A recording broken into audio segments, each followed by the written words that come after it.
கோயில்களில் பஞ்சபூத உபச்சாரத்தில் தீர்த்தத்தை தான் பெரும்பாலும் பயன்படுத்துகிறான். பாத்தியம், அர்க்யம், ஆச்சமனியம், ஸ்நானம், ஸ்நானானந்தரம் ஆச்சமனியம், நிரோதார்க்யம், சுவாகதார்க்யம், இப்படி சுவாமிக்கு அர்க்யம் என்று ஒரு உபச்சாரத்தை சொல்லியிருக்கிறார்கள்.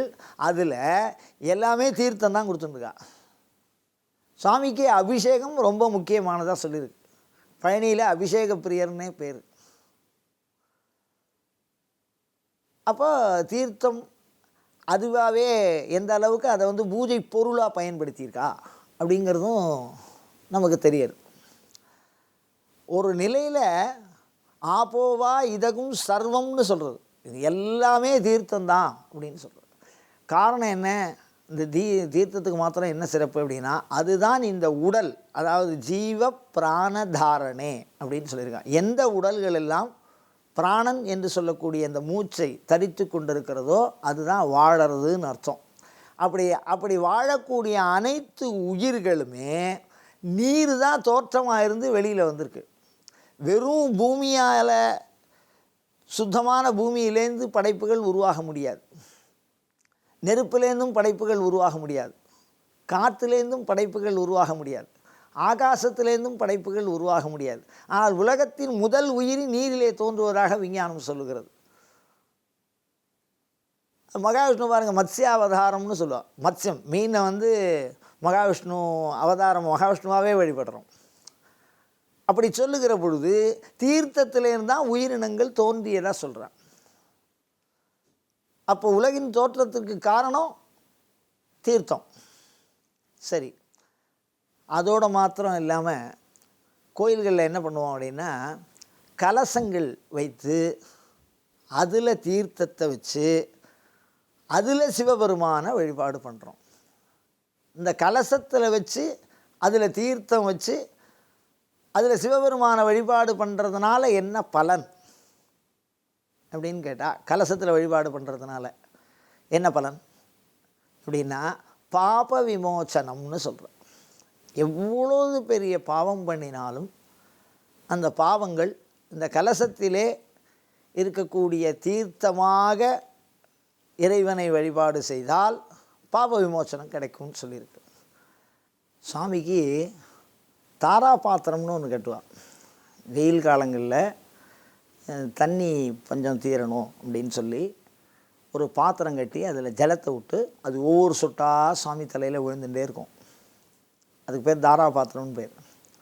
பழைய காலத்தில் அந்த தாரா பாத்திரத்தை வச்சு தான் டைம், கடிகா, கடின்னா பானைன்னு அர்த்தம், ஆரம்னா சுழல்வதுன்னு அர்த்தம். கடிகா ஆரம். இப்போ நம்ம வெள்ளைக்காரருடைய தொடர்புலேருந்து தான் நமக்கெல்லாம் வந்து சுழல் கடிகாரத்தை பற்றி ஞாபகம் வந்துட்டுருக்கு. அந்த மாதிரி இல்லாமல் பழைய காலத்தில் அந்த தாரா பாத்திரத்தை வச்சு தான் ஒரு பாத்திரம் முடிஞ்சு போச்சுன்னா ஒரு முகூர்த்தம் அப்படின்னு சொல்லி காலங்களை இந்த தீர்த்தத்தை வச்சு தான் கணக்கு பண்ணியிருக்கா. சாமிக்கு 8 காலம் பூஜை பண்ணியிருக்கா. அந்த காலம் முடிஞ்சோன்னா அந்த பாத்திரத்தை வச்சு கணக்கு பண்ணிவிடுவா. அதனுடைய வட்டினுடைய அளவை வச்சு அந்த தலையில் சொட்டக்கூடிய ஜலத்தை வச்சு. அதோடு மாத்திரம் இல்லாமல் நம்ம எல்லாருக்கும் தெரிஞ்சு தீர்த்தத்தை பற்றி சொல்லணும் அப்படின்னு சொன்னால் கங்கையை பற்றி நம்ம சொல்லாமல் இருக்க முடியாது. நம்ம கோயில்களுக்கெல்லாம் போகிறோம். முன்னாடி போகும்போது ஒரு அர்ச்சனை வாங்கிட்டு போகிறோன்னு வச்சுங்களேன், குருக்கள் என்ன பண்ணுவார், உடனே அந்த கையை தொடுங்கோ அப்படின்னு சொல்லி பேர் நட்சத்திரம்லாம் கேட்பார். அப்படி சொல்லும்போது திடீர்னு அவரே மூக்கை பிடிச்சிப்பார். அப்புறம் மூக்கை பிடிச்சி ஏதோ 2 கையாலையும் பொத்திப்பார். திருப்பி காதை தொடுவார். இந்த காதை எதுக்கு தொடுறது? இந்த மூக்கு பிடிக்கிறது கூட நமக்கு என்ன தெரியும்னா, பிராணாயாமம், ஓரளவுக்கு யோகம் தெரிஞ்சவளுக்கு மூச்சை உள்ளே இழுத்து உள்ளுக்குள்ளே வச்சுட்டு அப்புறம் இடது நாசி வழியாக அதை வெளியில் விடுவா. அதை பிராணாயாமம்னு நம்ம சொல்கிறோம். ஆனால் எது காதை தொடுறா அப்படின்னு சொன்னால் அது வந்து இந்த தீர்த்த மகத்துவத்தோடு தொடர்புடையது. கோயிலில் இருக்கக்கூடிய ஒரு சின்ன செயல் எவ்வளோ பெரிய கருத்தை வந்து சொல்கிறது அப்படிங்கிறது இந்த கதை உங்களுக்கு சொல்லும். ஒரு மன்னன் இருந்தான். அந்த மன்னன் வந்து தன்னுடைய குருக்கிட்ட போய் கேட்குறான், எனக்கு எல்லா சௌக்கியமும் இருக்குது, ஆனால் வாரிசு இல்லை, நான் என்ன பண்ணணும் அப்படின்னு கேட்குறான். அப்போ அந்த குருநாதர் சொல்கிறார், உங்கள் வம்சத்துக்கு பித்ருசாபம் இருக்குது, அதை வந்து நிவர்த்தி பண்ணணும் அப்படின்னு சொன்னால் நிவர்த்தி பண்ணினாதான் வாரிசுங்கிறது உருவாகும். அப்படி பித்ருசாபத்தை நிவர்த்தி பண்ணணும்னா என்ன பண்ணணும்னார். கங்கையை கொண்டு வரணும் அப்படின்னு சொன்னார்.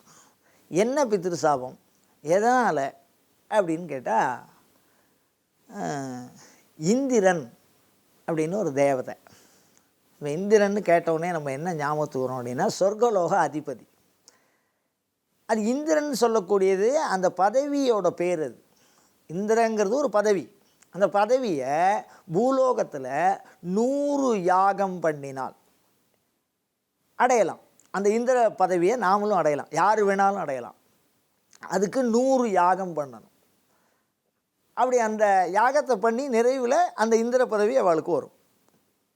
அப்படி வரும்போது ஒரு ராஜா அந்த மாதிரி ஒரு இந்திர பதவியை குறித்து யாகம் பண்ணுறான். அதில் முக்கால்வாசி முடிச்சுட்டான்.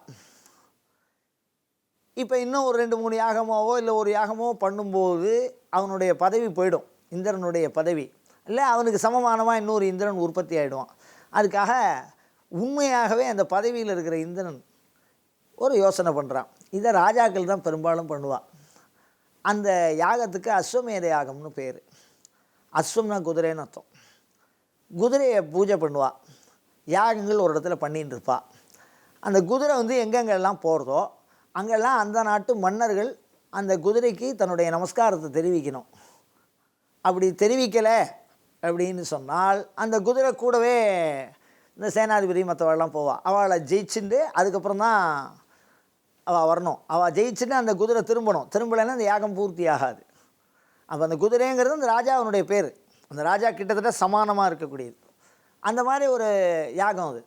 அந்த யாகத்தில் அந்த குதிரை போகிற இடம் அப்படிலாம் போகிற இடத்துலலாம் எல்லோரும் வணக்கம் போட்டுட்டே போகிறா. எல்லோரும் ஜெயிச்சு வரா. யாருமே அவனை அந்த குதிரையை கட்ட மாட்டேங்கிறான்னா அவன் பண்ணுறவன் ஒரு மிகப்பெரிய வீரன். அப்படியே அந்த வீரனாக இருந்து பண்ணால் இது முழுக்க பண்ணிட்டான்னா நமக்கு ஈடாக வந்துடுவானே அப்படிங்கிற ஒரு பொறாமை குணத்தினால இந்திரன் பல்வேறு வடிவங்களை எடுக்க வல்லவன்.